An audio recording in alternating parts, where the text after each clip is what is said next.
Class शुरू करते हैं। राइट अगेंस्ट एक्सप्लॉयटेशन बड़ा इंटरेस्टिंग टॉपिक है जो हमारे पॉलिटी का पार्ट है। हम लोग संविधान की व्याख्या करने का प्रयास कर रहे हैं कि संविधान किस तरह से हमारा मूल अधिकार को प्रदान करता है। तो हम मूल अधिकारों को समझने की कोशिश कर रहे हैं। तो मूल अधिकार की जो व्याख्या में एक आर्टिकल 23 और आर्टिकल 24 दो आर्टिकल ऐसे हैं जो आर्टिकल जो है राइट अगेंस्ट एक्सप्लॉयटेशन की बात करते हैं। यह बहुत महत्वपूर्ण क्यों है कि जो एक बेगार की प्रथा हमारे यहाँ थी, उस बेगार की प्रथा के इशू पर यह आर्टिकल 23 और 24 हमारे संविधान में संविधान में ये हमको दिखाई देता है। तो हम बेगार की प्रथा को आज संविधान के अनुच्छेद 23 और 24 के माध्यम से समझने की कोशिश करते हैं कि जो बेगार की प्रथा हिंदुस्तान में थी उसको कैसे ख़त्म किया गया और उसमें किस तरह के एक प्रावधान का जिक्र यहाँ पे किया गया है। तो आर्टिकल 23 एंड आर्टिकल 24 दो महत्वपूर्ण आर्टिकल हैं संविधान के। एक संविधान क्या है, यह आर्टिकल जो right position of employment to children, यह बच्चों को सुरक्षा प्रदान करता है। अगर हम 23 और 24 को साथ साथ देखें, यह बच्चों को सुरक्षा प्रदान करता है, यह व्यक्ति को सुरक्षा प्रदान करता है। जरा हम 23 और 24 को 2 मिनट समझने की कोशिश करते हैं कि 23 क्या चाहता है, 24 क्या चाहता है। जो अनुच्छेद 23 है यह कमजोर व्यक्तियों को सुरक्षा प्रदान करने का कार्य कौन करता है, आर्टिकल 23। और कौन काम करता है बच्चों को सुरक्षा प्रदान करने का, वो करता है आर्टिकल 24। अगर आप आर्टिकल 23 को पढ़ें, वह बना है स्लेवरी के लिए, लेकिन वर्ड क्या हुआ है, ट्रैफिक और फोर्स्ड लेबर। यह बना है किसके लिए, स्लेवरी के लिए। आर्टिकल 23 बना है फॉर स्लेवरी। यूज क्या हुआ है word, human traffic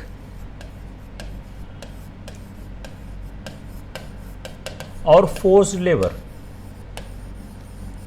just you see the language of the article. आप अगर भाषा समझना सीख गए तो संविधान में आप थोड़ा काम करते। क्या है, human traffic and force labour.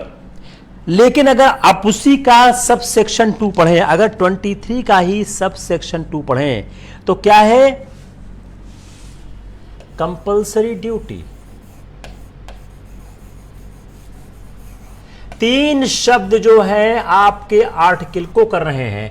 Article 23 human traffic, force labour and compulsory duty. 3 शब्द अगर आप देखें आपको अनुच्छेद में दिख जाएगा।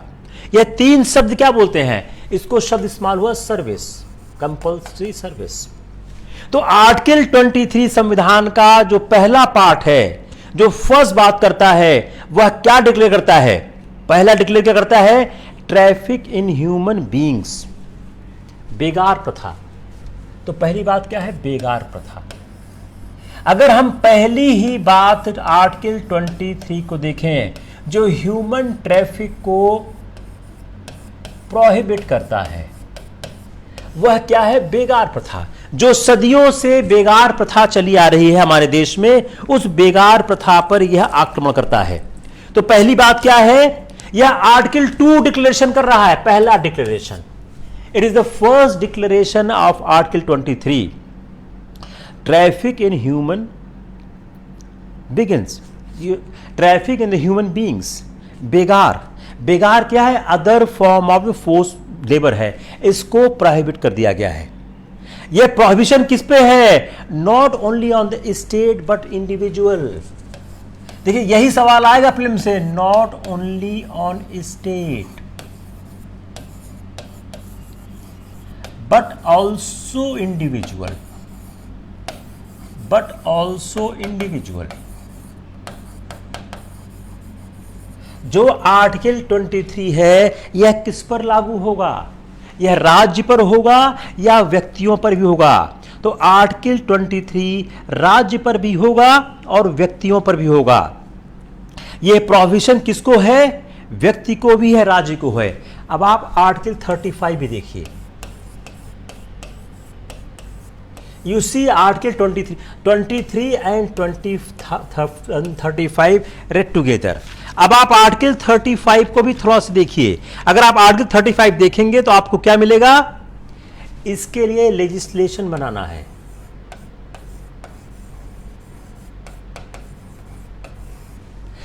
जो भाग 3 में अधिकार, आर्टिकल 35 क्या है? भाग 3 में जो अधिकार दिए गए हैं, भाग 3 में जो अधिकार दिए गए हैं, उन अधिकारों के क्रियान्वयन के लिए कानून बनाने की शक्ति अनुच्छेद 35 से प्राप्त होती है। Whatsoever the rights embodied in the Part 3 of the Constitution, to implement that, the right has been given Article 35. So therefore, any rights given in Article 23, any rights given in Part 3 of the Constitution may be implemented by the law made under Article 35 of the Constitution. तो what in other words, दूसरे शब्दों में क्या है? अनुच्छेद 35 वह शक्ति प्रदान करता है, अनुच्छेद 35 वह शक्ति प्रदान करता है जिसके आधार पर आप भाग 3 में दिए गए अधिकारों पर कानून बना सकते हैं। तो जो ट्रैफिकिंग इन ह्यूमन बींग्स है, इसका मीन्स क्या है? टू डील इन, इसका मतलब क्या हुआ? Traffic in human beings means to deal in men and women like good. जो गुड्स की तरह आप व्यक्तियों का इस्तेमाल करते हो, गुड्स की तरह व्यक्तियों का इस्तेमाल किया जाता था। समाज में एक वर्ग का इस्तेमाल वस्तुओं की तरह किया जाता था। इसीलिए इमोरल ट्रैफिक एक्ट बना 1956 में। Immoral traffic act, immoral traffic act 1956, immoral traffic act 1956 बना। तो इमोरल ट्रैफिक एक्ट 1966 में पार्लियामेंट ने पास किया। और स्लेवरी का इस पर अगर आप देखें तो इसमें स्लेवरी जो दासता है इसका कोई जिक्र नहीं है, नो मेंशन, स्लेवरी का कोई मेंशन नहीं है। But this act is abolishing the. अगर सवाल प्रीलिम्स का हो गया, संविधान के किस अनुच्छेद से दासता का समापन होता है? ए आर्टिकल 23, बी पार्लियामेंट में make a law to this effect under Article 35, C, only A, D, A and B both. See the tough question. See the question. Under which article of the Constitution slavery is being abolished? अब आपके साथ दिक्कत क्या है? अगर आपने ठीक से पढ़ा है तो भी स्लेवरी आपको कहीं दिखी नहीं है। ए क्या है? Under article 23, under the provisions of article 23। B parliament में make law to this effect under article 35, only A is right, A and B both is right. Tell me answer, tell me answer, उत्तर बताइए, tell me answer, क्या उत्तर होगा? उत्तर क्या होगा? Narasimha Tripathi D, Ayash Khan D, विवेक Mishra D, Kumar Pandey 35, तनु किरण D. Kumar Pandey आपका गलत हो गया, Ashwini Tripathi D. Yes, answer is the D, answer is the D. Again read the question carefully. जो आर्टिकल 23 था। अब दूसरा सवाल, बॉन्डेड,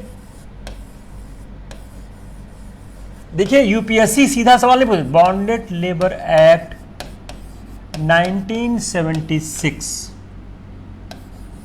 क्यों लाया गया? ए, बंधुआ मजदूर क्यों लाया गया और इसके बारे में क्या सत्य है? इसके बारे में क्या सत्य है? ए, बंधुआ मजदूरी के समापन के लिए। बी, आर्टिकल 23 बंधुआ मजदूरी के खिलाफ है,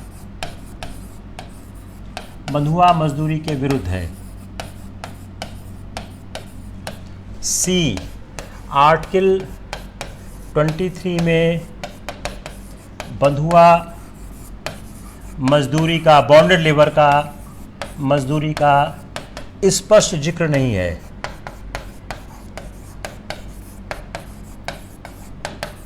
डी, आर्टिकल 23 इम्प्लीमेंट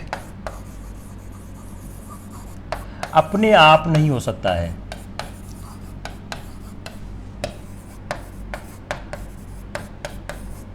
बताइए कि क्या सही होगा? चार ऑप्शन है। बॉन्डेड लेबर एक्ट 1976 क्यों लाया गया और इसके बारे में क्या सकते हैं? ए, बंधुआ मजदूरी बॉन्डेड लेबर के समापन के लिए, to finish the bonded labour. Second, article 23 बंधुआ मजदूरी के विरुद्ध है, article 23 is against the bonded labour. C, article 23 में बंधुआ मजदूरी शब्द का स्पष्ट जिक्र नहीं है। डी, आर्टिकल 23 इंप्लीमेंट अपने आप नहीं हो सकता है। Tell me, first only A is right, second A B is right, third A B C is right, D A B C D is right. Tell me fast, चलो सोचो, जल्दी सोचो। देखिए, मेरी पढ़ाई का कोई फायदा नहीं अगर आप आंसर नहीं कर पाते।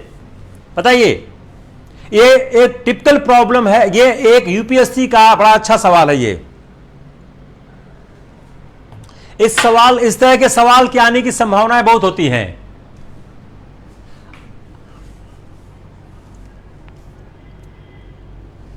चारों सही है,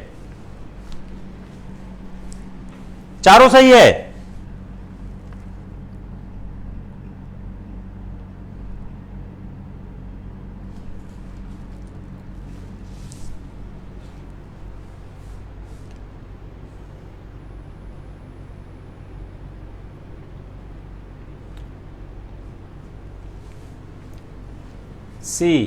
सी क्या है? A B C, A B C D. और बताइए, देखिए ये सही है, ये भी सही है क्योंकि फोर्स लेबर का शब्द का इस्तेमाल हुआ है। ये भी सही है, यह भी सही है। क्यों? आर्टिकल 23 का इंप्लीमेंटेशन करने के लिए आर्टिकल 35 का सहारा लेना पड़ेगा। यह जो एक्ट है, जो आर्टिकल 23 है, जो आर्टिकल 23 है, यह क्या कहता है? यह बोलता है कि बंधुआ मजदूरी अब नहीं चल सकती। If you read article 23, what is the language? prohibition of traffic in human beings and forced labor, यह उन्होंने डिक्लेयर कर दिया। लेकिन इसको लागू करने के लिए आपको कानून बनाना पड़ेगा। अगर आप कानून नहीं बनाओगे, अगर कानून नहीं बनाओगे तब कुछ नहीं हो पाएगा। It is a declaration. It is a single declaration. Article 23 is a single declaration. यह सिर्फ एक डिक्लेरेशन है। इस डिक्लेरेशन को इंप्लीमेंट करने के लिए आपको कानून बनाना पड़ेगा। Got it? किसको इसमें दिक्कत आ रही है? Who has the problem? अनुच्छेद 23 क्या है? अनुच्छेद 23 को अगर समझने की कोशिश करें तो हमारा जो संविधान है एक कंप्रेहेंसिव एक्सप्रेशन दे रहा है और यह इस बात को प्रोहिबिट कर रहा है कि किसी भी फॉर्म में फोर्स लेबर नहीं हो सकता है। The clause therefore does not prohibit the force labour punish for a criminal offence. अगर फिर पढ़िए, क्या क्रिमिनल ऑफेंस करने वाले पर यह लागू होगा?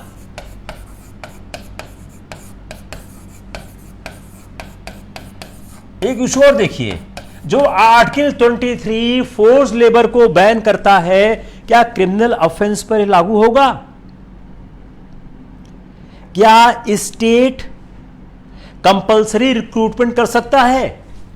क्या स्टेट कंपल्सरी रिक्रूटमेंट कर सकता है?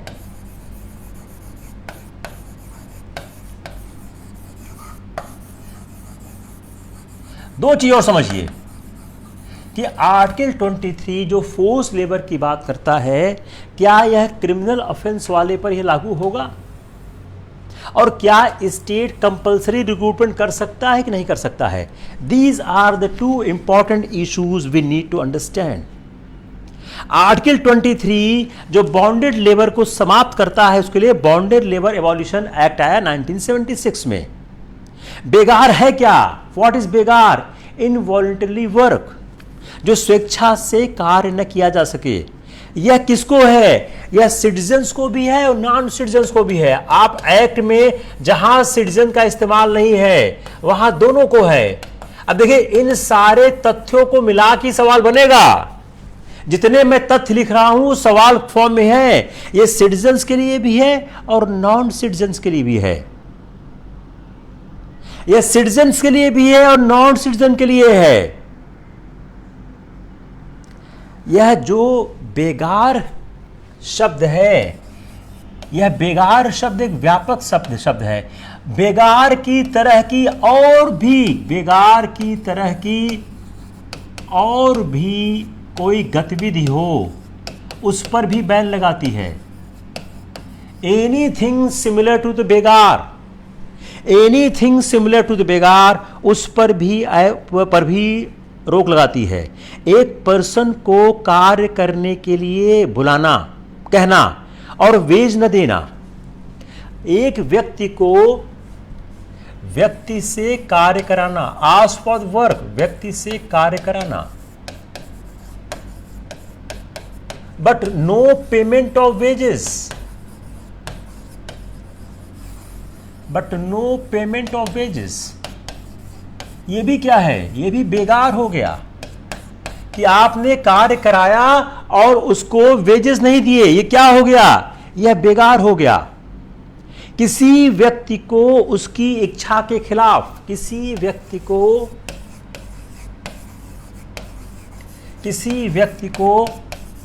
उसकी इच्छा के खिलाफ, अगेंस्ट हिज विल, किसी व्यक्ति को उसकी इच्छा के खिलाफ कार्य कराना,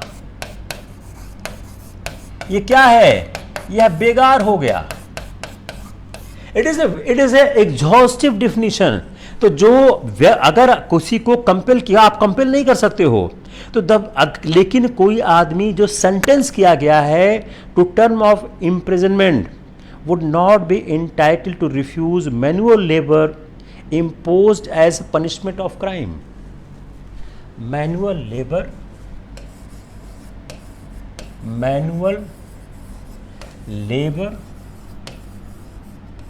to impose as punishment of crime. Manual labor to impose punishment of crime. Manual labour to impose punishment of crime. ये क्या हो गया? Manual labour to impose punishment of crime. इसके बारे में क्या ओपिनियन है बताइए? अगर किसी आदमी को, किसी कन्विक्टेड पर्सन को, the person who has been sentenced to a term of imprisonment would not be entitled to refuse manual labour impose as punishment of the crime. लेकिन कोर्ट ने एक डिस्टिंक्शन किया है under trial prisoners and convicted. Under trial and convicted, under trial and convicted. शब्दों का ध्यान रखिएगा तभी काम बनेगा। Under trial and convicted, court ने एक डिफरेंशिएशन किया between under trial and convicted. जो कन्विक्टेड प्रिजनर है may be undergoing either simple or rigorous imprisonment. Only the prisoners who are undergoing rigorous imprisonment under an order of court may be compelled. जो आदमी rigorous punishment में है, rigorous punishment में है, under the order of the court, under the order of the court, उसी को compel कर सकते हो। तो इसका मतलब क्या है? इसको कंपेल नहीं कर सकते हो, इसी को कंपेल कर सकते हो। Got this point? समझ आया नहीं समझ आया? अब फिर से आप सुनिए। Only the prisoners who are undergoing rigorous imprisonment under an order of the court may be compelled to work, others cannot. Again listen carefully. Only the person who is under the rigorous punishment under the order of the court may be forced, others cannot. Thereby under trial person cannot be convicted, cannot be forced for the work. Clear one? Or clear? Anyone has the problem? इसलिए जो rigorous imprisonment में लोग हैं वो entitle हैं equitable wages के लिए to fix by, लेकिन जो लोग हैं उनको वेजेस मिलेंगे। नेक्स्ट पॉइंट, क्या जो लोग इसके अंदर हैं जिनको काम कराया जाएगा वेजेस मिलेगा? वेजेस मिलेगा, और उस वेजेस में से एक portion out of such wages a portion may be paid as compensation to deserving victims of the offense. उस वेजेस में से एक भाग उसको मिलेगा जो विक्टिम रहा है उसके ऑफेंस का, और दूसरा भाग इसको मिलेगा, प्रिजनर को। It's clear not clear? It's clear not clear? Tell me fast. You don't expect an easy question from the UPSC. You expect the question of this standard from the UPSC. Only then you are able to clear the examination. किसको clear नहीं हुआ? नीरज राय को clear हो गया। किसको clear नहीं हुआ? Veena Singh clear हुआ, वेरी गुड। किसको क्लियर नहीं हुआ? You right fast, right fast. I can write, I can explain again.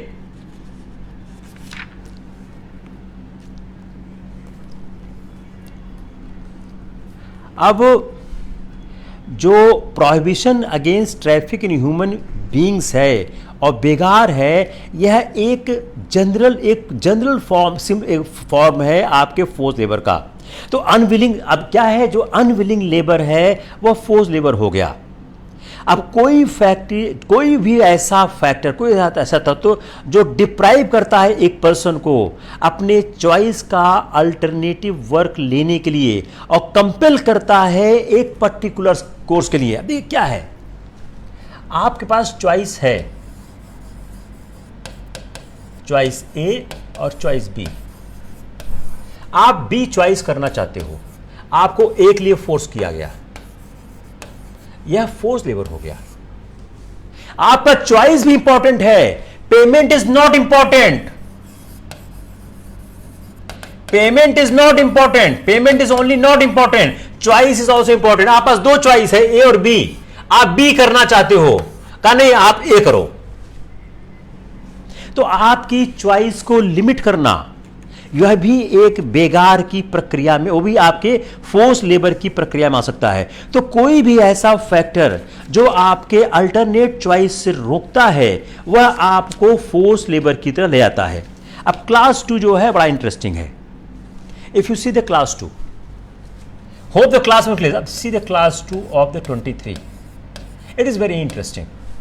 अब क्लास 2 क्या बोलता है कि स्टेट कंपल्सरी सर्विस ले सकता है। स्टेट कंपल्सरी सर्विस ले सकता है, राज्य अनिवार्य सेवाएं ले सकता है। इसका मतलब क्या हुआ? राज्य अनिवार्य सेवाएं ले सकता है, राज्य अनिवार्य सेवाएं ले सकता है। सिंपल सी बात सब सेक्शन 2 बोलता है कि स्टेट कंपल्सरी ले सकता है। कब ले सकता है? Public purpose. देखिए, एक भी शब्द अगर आपने मिस किया तो सवाल गलत होगा। पब्लिक पर्पस किसमें? लोकहित में। राज्य लोकहित में कंपल्सरी सेवाएं ले सकता है, लेकिन राज्य कोई डिस्क्रिमिनेशन नहीं कर सकता है, राज्य कोई विभेद नहीं कर सकता है।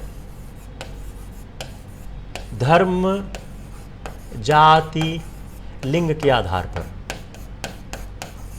अब देखिए, दो चीजें एक साथ हैं। अगर दोनों आप पढ़िए कि राज्य जो है, राज्य आपसे कंपल्सरी सर्विस ले सकता है, लेकिन वह religion, race, caste, religion, race, caste और क्लास, सॉरी लिंग नहीं है, रिलीजन, रेस, कास्ट, क्लास, ये चारों शब्द आप याद रखिए। इन्हीं चारों शब्द से करेंगे वो। अब दो चीजें हो गई, दो चीजें हो गई। क्या हो गई? ए, स्टेट कंपल्सरी सर्विस ले सकता है, राज्य अनिवार्य सेवाएं ले सकता है। B, but can't discriminate on race, religion, class और कास्ट। मतलब क्या हुआ कि राज्य जो सेवाएं लेगा उन सेवाओं में एक सार्वभौम नियम अपनाएगा, an universal rule. State can not say कि दिस कम्युनिटी या दिस कम्युनिटी या दिस क्लास या दिस रेस या this caste will only give the services. Anybody can take from anyone he can take, but he cannot discriminate. जो कानून अभी तक बने हैं, जिस defence of India act rules बना, उन सारे रूल्स में कहा गया कि आप इस तरह की सुविधाएं, इस तरह की बात आप कर सकते हो। अब आते हैं अगले आर्टिकल 24। आर्टिकल 24 वह बच्चों के लिए है। It is for children. यह एक बेनिफिशियल प्रोविजन है, यह बच्चों के लिए है, यह एक बेनिफिशियल प्रोविजन है। आर्टिकल 14 बात करता है protection of the child, protection of the child, protection of the child की बात करता है कि आप चाइल्ड का प्रोटेक्शन करोगे। कैसे करोगे?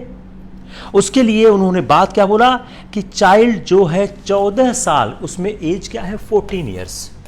As 14 years. एज क्या है? 14 ईयर्स की एज दी गई है कि जो 14 साल की एज तक के बच्चे हैं कि no child below the age of 14 years shall be employed to work any factory और माइन। फैक्ट्री, माइन, हैजार्डस, 3 है। Factory, mine, hazardous. कि 14 साल के कम उम्र के बच्चों को किसी फैक्ट्री में और माइन में, और फैक्ट्री में नहीं काम कर सकते, माइन नहीं काम कर सकते, और किसी हैजार्डस कामों में नहीं लगाए सकते। यह जो प्रोहिबिशन इंपोज किया गया है यह एब्सोल्यूट है। Article 23 is not absolute, it is absolute, no exception. It is absolute, no exception. किसी भी तरह का कोई अपवाद यह पूरी तरह से एब्सोल्यूट है, इसमें कोई अपवाद नहीं है। इसका मतलब क्या हुआ कि 14 साल से कम उम्र के बच्चों को आप किसी भी हालात में किसी फैक्ट्री में कहीं भी नौकरी पे आप नहीं लगा सकते हो। और जो यह आर्टिकल है, यह आर्टिकल इस बात को बोलता है कि यह प्रोहिबिशन किसी भी एप्रोप्रिएट लेजिस्लेशन का मोहताज नहीं है। एप्रोप्रिएट लेजिस्लेशन का मोहताज नहीं है। इसका मतलब क्या हुआ कि जो आर्टिकल 23 के लिए अंडर आर्टिकल 35 लेजिस्लेशन बनाना होगा, इसके लिए नहीं बनाना होगा। Got this? यह किसी भी लेजिस्लेशन का मोहताज नहीं है। Article 24 does not need any legislation to implement. Article 23 need a legislation to implement. Try to understand this basic difference.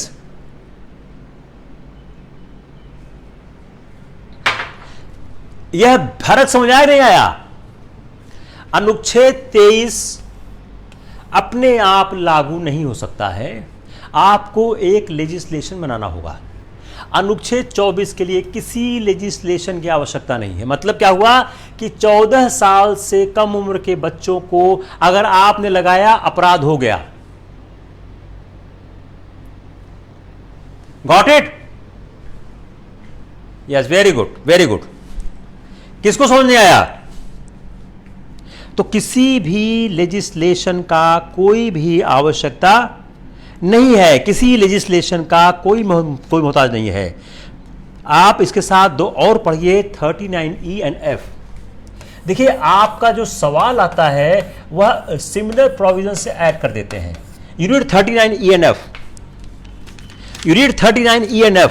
राज्य के नीति निर्देशक तत्वों को और आप अपने इस मूल अधिकार को साथ पढ़ने की कोशिश करिए। 39E और F पढ़ा आपने? कुछ मिला? Health and strength of the young person and health and, अगर आप 39E और F पढ़े, क्या है? Health and strength of the young person. Health and strength of young person. यह 39E और F का स्पिरिट है। अगर आप 39E और F पढ़ें, जो राज्य के नीति निर्देशक सिद्धांतों में है, तो वह कहता है कि health and strength of the worker and the tender age of the children are not abused and the citizens are not forced by the economic necessity to enter avocations unsuited to their age and strength। मिल गया? 24 और 39E and F। आपका कोई भी सवाल means का अगर 24 से आता है या E से आता है, F से आता है, तीनों को साथ मिला के लिखना होगा। आपके मॉडल आंसर में तीनों होगा।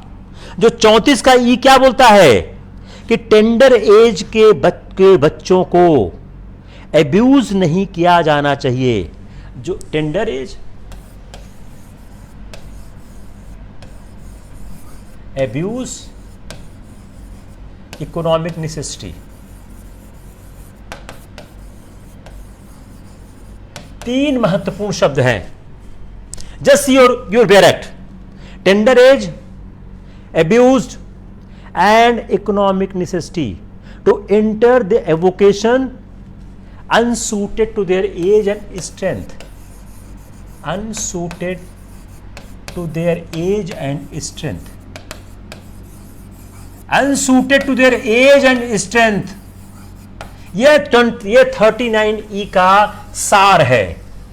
It is the summary of 39E। Got it? लिख लिया? अब 39F क्या बोलता है कि children are given opportunities and facilities to develop in a healthy manner and in condition of freedom and dignity and the childhood and youth are protected against exploitation, against moral and material abandonment. 39F क्या बोलता है?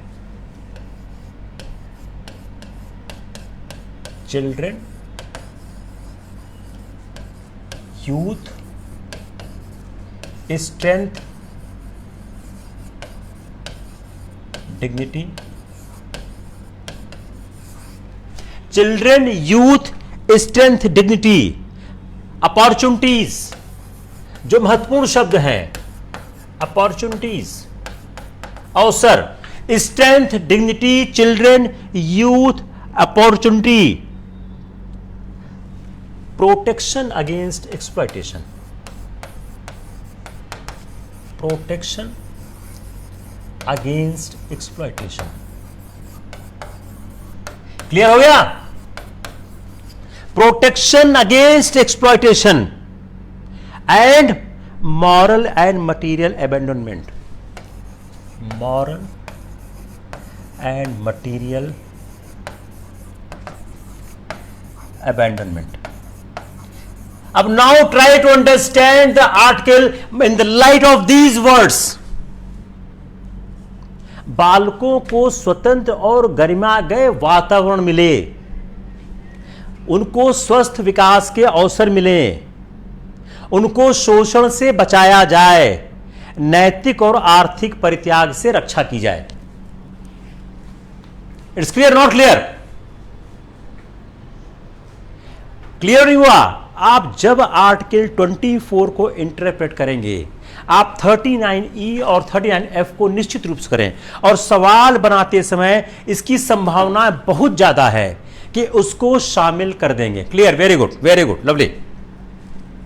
तो आप fast समझो और अच्छा लगेगा. तो आर्टिकल 24 जो है वह प्रोहिबिशन की बात करता है, and it is not followed up by the appropriate legislation. तो किसी भी बच्चे को जो 14 साल से कम उम्र का है उसको कंस्ट्रक्शन वर्क में भेज सकते हैं. अब चाइल्ड लेबर प्रोहिबिशन एक्ट आया 1986. चाइल्ड लेबर प्रोहिबिशन एक्ट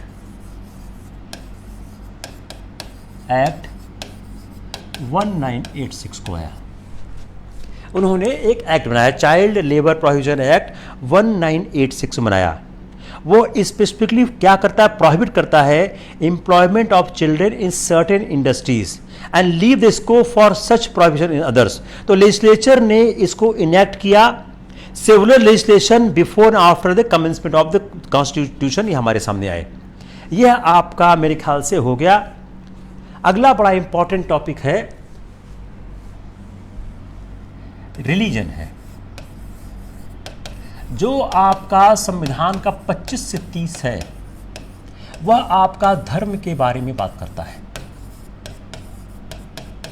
वह धर्म के बारे में बात करता है. यह धर्म के बारे में बात क्या करता है?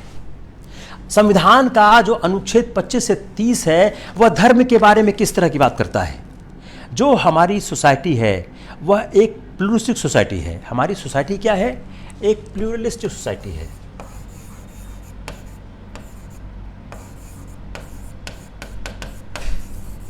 और हमारी इस सोसाइटी में विभिन्न धर्म, डिफरेंट रिलीजन्स का, विभिन्न धर्मों का अस्तित्व है. तो हमारे लिए बहुत महत्वपूर्ण है यह समझना कि आखिर धर्म है क्या. जो हमारी समाज में एक जो हमारा समाज बना है उसमें है क्या, और हमारे समाज का जो आधार है रिलीजियस टॉलरेंस है. If we read our constitution and our preamble, religious tolerance हमारे संविधान का एक आधारभूत स्तंभ है. Not only this, and equal treatment, and equal treatment. Let us understand what our constitution is speaking about the religion, religious tolerance and equal treatment. The main motive of our constitution to express for the religion is we want to have religious tolerance and equal treatment. Religious tolerance and equal treatment हमारे संविधान की आधारभूत संरचना का part है. इसीलिए धर्मनिरपेक्षता basic structure है। धर्मनिरपेक्षता हमारे संविधान का बेसिक स्ट्रक्चर है। धर्मनिरपेक्षता को संविधान के बेसिक स्ट्रक्चर का फॉर्म किया गया है। हमारा देश, हमारा राज्य कोई पर्टिकुलर रीजन रहता है। वी डू नॉट हैव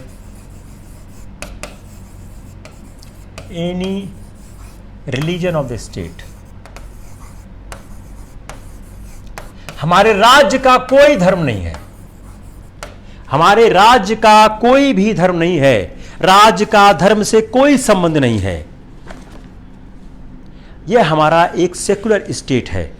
अगर आर्टिकल 25 से 28 देखें, हमारा पहला जो अंडरस्टैंडिंग है वो आर्टिकल 25 से 28 के बीच है। If we see article 25 to 28, तो हमारा आर्टिकल 25 to 28 क्या है? Certain rights relating to freedom of religion. Certain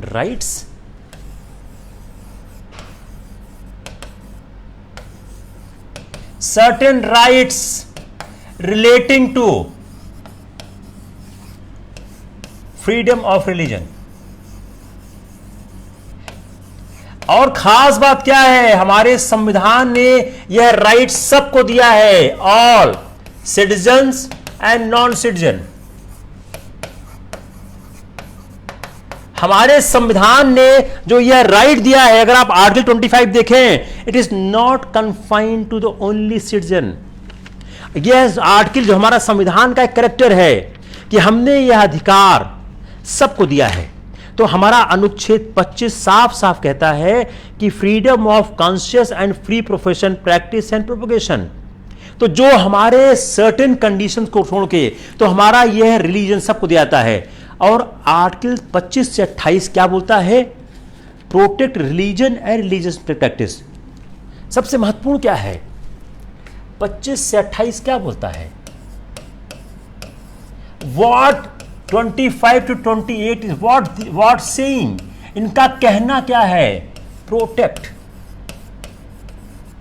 religion and religious practice. Protect religion and religious practice. How? From state intervention. ध्यान सुनिएगा आप लोग। आर्टिकल 25 to 28 क्या बोलते हैं? Protect religion and religious practice from home? State intervention. इसका मतलब क्या हो गया? इसका मतलब क्या हुआ कि 25 से 28 है वह कहता है कि protect religion and practice from the state intervention. India has no preferred or state religion. All religions are treated like and enjoy equal constitutional protection.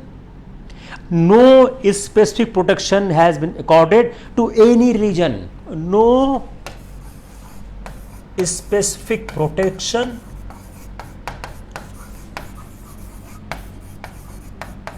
accorded to any religion। no specific protection accorded to any religion। किसी भी religion को कोई specific protection नहीं दिया गया है। Clear हुआ? अगर ये क्लियर हो गया हो तभी हम आगे बढ़ें। जिसको ना हुआ हो जरूर पूछिए आप। If it is clear then we can go ahead। Clear है नहीं है?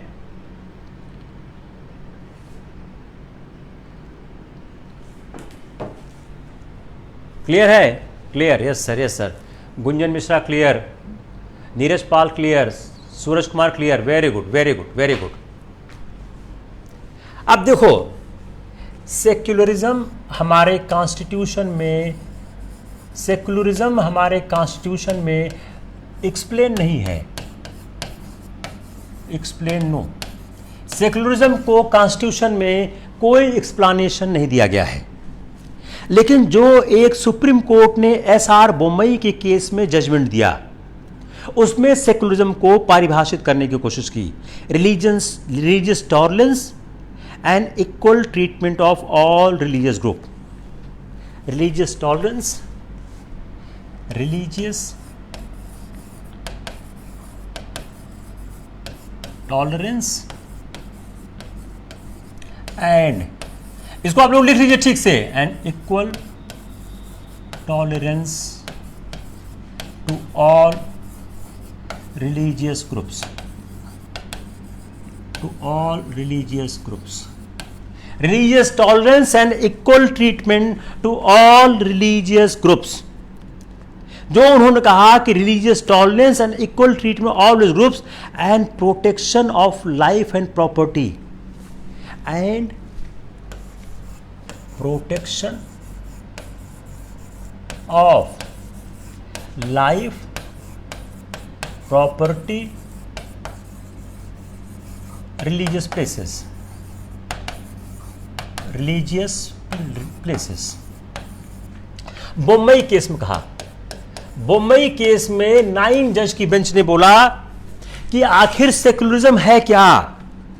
सेकुलरिज्म के बारे में कहा, religious tolerance and equal treatment of all religious groups and protection of their life, property, place of worship.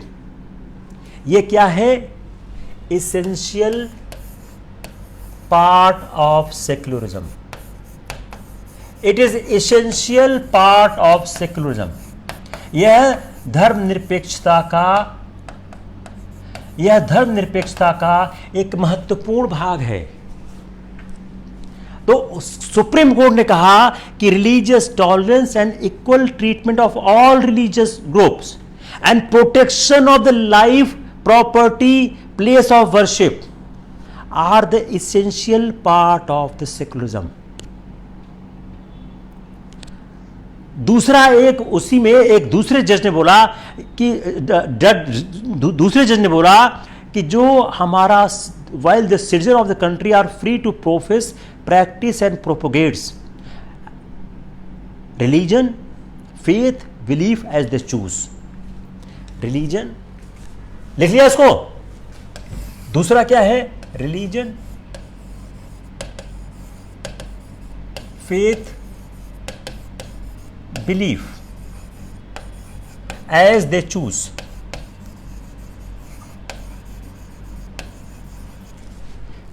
दूसरी बात क्या कही गई कि religion, faith, belief as they choose. अब इसको प्रैक्टिस भी कर सकते हैं, प्रोपोगेट भी कर सकते हैं। Practice also and propagate also. They can practice it and they can propagate it. तो इसका आप प्रैक्टिस भी कर सकते हो और इसको आप प्रोपोगेट कर सकते हो। और स्टेट के लिए यह इममटीरियल है, वह सबको इक्वल ट्रीटमेंट देगा। तो जो सेकुलरिज्म का कॉन्सेप्ट है यह पैसिव नहीं है। It's not merely passive attitude or religious tolerance, it is also positive concept of equal treatment. It is the positive concept of equal treatment. Positive concept of equal treatment. तो जो religion है इसके लिए state की duty है कि वह positive concept of equal treatment की बात यहां पे करे। और जैसा आप जानते हैं कि 42वें संविधान संशोधन के बाद यह हमारे उद्देशिका का भाग हो गया है। जो एक सेकुलर स्टेट होता है वह किसी पर्टिकुलर रिलीजन को कोई पैट्रोनेज नहीं देता है। और there can be no democracy if anti secular forces are allowed to have play a role. यह भी कहा कोई, अब देखो डेमोक्रेसी को जोड़िए सेकुलरिज्म से। There is no democracy, there is no democracy if anti secular forces, if anti-secular forces are allowed to play their role, are allowed to play their role। कोई भी लोकतंत्र नहीं होगा अगर धर्मनिरपेक्षता विरुद्ध शक्तियों को या सांप्रदायिक शक्तियों को अपने कार्य करने की छूट दे दी जाएगी। आर्टिकल 25 से 28 क्या बोलता है? आर्टिकल 25 से इंफेसाइज करता है, उस एस्पेक्ट को इंडिकेट करता है जिस एस्पेक्ट में कॉन्सेप्ट ऑफ सेकुलरिज्म आगे चलेगा। 25 से 28 इंडिकेट करता है कॉन्सेप्ट को। कौन सा कॉन्सेप्ट? जो सेक्युलरिज्म को प्रोटेक्ट करता है। आर्टिकल 25 से 28 उस कॉन्सेप्ट की बात करता है कि जो कॉन्सेप्ट, जो उस एस्पेक्ट की बात करता है जो इंडिकेट करता है किस मैनर में कॉन्सेप्ट ऑफ सेकुलरिज्म चलेगा। 25 से 28, 25 से 28, 29, 30,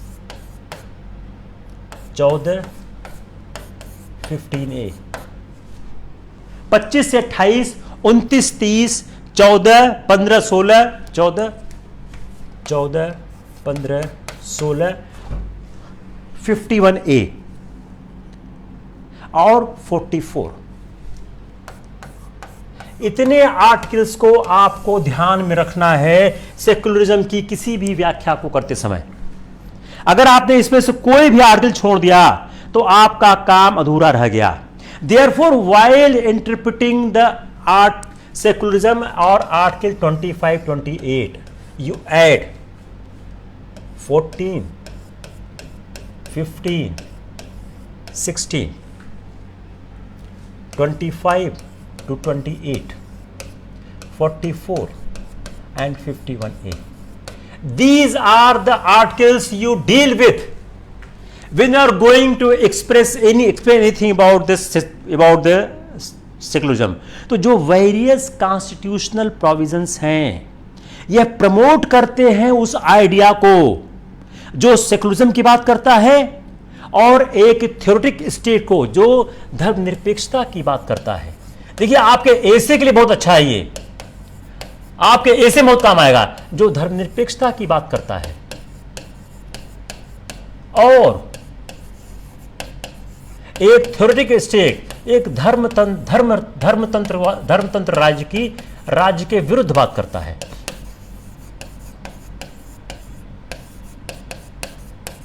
एक धर्मतंत्र राज्य के विरुद्ध बात करता है।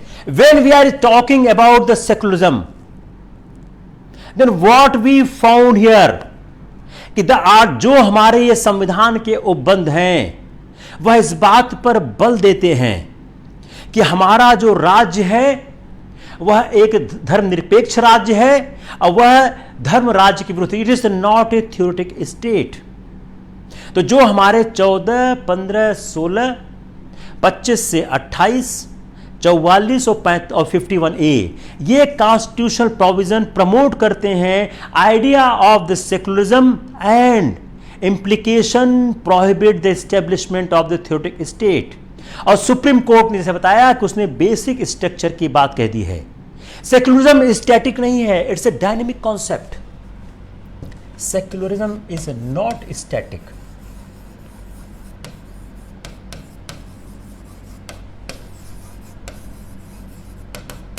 It is a dynamic concept. It is a dynamic concept. यह एक डायनेमिक कॉन्सेप्ट है और समय और परिस्थितियों के हिसाब से सेकुलरिज्म की परिभाषा एक नए रूप में हमारे सामने आती है। Hope it is clear? Anyone has any problem? जल्दी बोलो। तो हम कह सकते हैं कि जो हमारा संविधान का 25 से 28 है जो बात करता है कि स्टेट जो है सारे रिलीजन ग्रुप को इक्वल ट्रीट करेगा, सबको इक्वल रिस्पेक्ट देगा, सारे धर्मों की समान इज्जत करेगा, कोई there is no justification for interfering in someone's religious belief by any means. तो जो एटीट्यूड ऑफ इम्पार्शियलिटी है, attitude of impartiality, attitude of impartiality, attitude of impartiality. आपका एक दृष्टिकोण हो कि हमारा कोई हस्तक्षेप का कोई नहीं है, तो attitude of impartiality towards all religion, attitude of impartiality towards all religion, all religion, secured by 25 to 28। Attitude of, अब देखिए सवाल ये भी आ सकता है, elaborate the constitutional provision who have the attitude of impartiality towards all religion, ये भी सवाल आपका आ सकता है।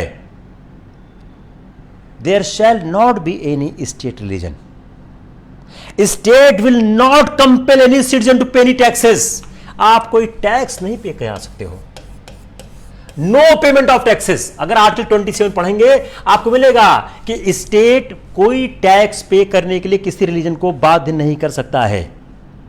No religious instruction shall be provided in any institutions, no religious instruction shall be provided any educational institutions wholly provided by state fund, wholly provided by state fund, wholly provided by state fund,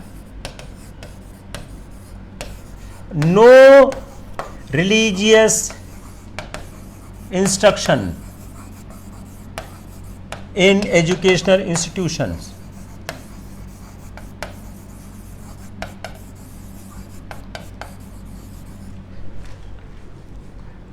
जिस educational institute को state fund दे रहा है वह किसी भी तरह से कोई रिलीजियस इंस्ट्रक्शन नहीं दे सकता है। I think it's enough for the day because you have already have a long session of the modern India. Again, it has been around 1 hour. I have the belief that कि session should not be more than 1 hour. हालांकि कई बार 1 घंटे ज़्यादा हो जाता है, लेकिन मेरी ये मान्यता है कि 1 घंटे के से ज़्यादा जब सेशन होता है तो छात्रों की जो रिसेप्टिव पावर है वो कम होने लगती है। ये मेरी मान्यता नहीं है, ये बहुत से रिसर्च से मान्यता विकसित हुई है। और अगर आप बड़े बड़े हार्वर्ड को, येल को आप देखें तो वो लोग भी इस बात में पे ये कहते हैं कि सेशन जो है 1 घंटे से ज़्यादा नहीं होना चाहिए। 50 मिनट का सेशन लोग आइडियल मानते हैं, लेकिन सिलेबस आप लोगों का इतना ज़्यादा बड़ा है कि बहुत मुश्किल है कम टाइम पढ़ाना। कोशिश ज़रूर हम लोग कर रहे हैं। मेरे ख्याल से कोई समस्या नहीं हुई होगी। अगर कोई समस्या है तो आप लोग ज़रूर लिखें, आप ज़रूर सॉल्व करें। देखिए, मैं एक चीज़ बार बार रिपीट करता हूँ कि इलाहाबाद का रिजल्ट खराब क्यों हो रहा है, यह देखकर हम लोगों ने प्रयास शुरू किया। पहले मैंने मार्गदर्शन शुरू किया जो online IAS class by Virendra Ojha, जहाँ पे क्लासेस लगातार चलती हैं। फिर इलाहाबाद यूनिवर्सिटी, इलाहाबाद विश्वविद्यालय परिवार में हम लोगों ने काम शुरू किया है और काम लगातार चल रहा है और आप लोग काफ़ी बड़ी संख्या में आ रहे हो। और मैं कहूँगा इस परिवार में और लोगों को जोड़ने की आवश्यकता है। इलाहाबाद का रिजल्ट खराब क्यों हो रहा है, यह समझने की जरूरत है। सबसे महत्वपूर्ण यह समझना है कि इलाहाबाद का रिजल्ट खराब क्यों हो रहा है, आखिर कारण क्या है कि इलाहाबाद से लोग सिलेक्ट नहीं हो रहे हैं। यह बहुत जरूरी है समझना। उसका सिर्फ एक कारण है। मैं आपके मेहनत पे उतना दोष नहीं दूंगा। मुझे ज्यादा समस्या इस बात को लेकर है कि आप लोग उस पैटर्न को नहीं समझ पा रहे हैं। You need to understand the pattern. अब देखिए, आर्टिकल 23, 24 आप में से मेजॉरिटी लोगों ने पढ़ा ही नहीं होगा। मेजॉरिटी लोग उसको देखते हैं, लेकिन आप देखिए उसमें कितने न्यूएंसेस हैं, उसमें कितने इंपॉर्टेंट पॉइंट हैं। आर्टिकल 25 to 20 भी स्टार्ट ही नहीं किया है, बैकग्राउंड में कितना है। और सवाल इसी तरह के आते हैं। आसान सवाल नहीं आते हैं। आसान सवालों की उम्मीद आप बिल्कुल ना करें। आप लोग मेहनत करें। आप कोई समस्या है आप जरूर लिखें, चैट पे लिखें, आप मैसेंजर पे लिखें, आप कौस्तुभ को लिखें, आप मुझको लिखें, कोई समस्या नहीं है। Will see. और आप जो भी कौस्तुभ को लिखते हैं वो मेरे पास ज़रूर आता है। मैं आपकी समस्याओं को ज़रूर देखूंगा और हमारी यह कोशिश है कि आप लोगों का रिजल्ट बेहतर हो और शायद बेहतर होगा भी। धन्यवाद। Take care. Will see you tomorrow.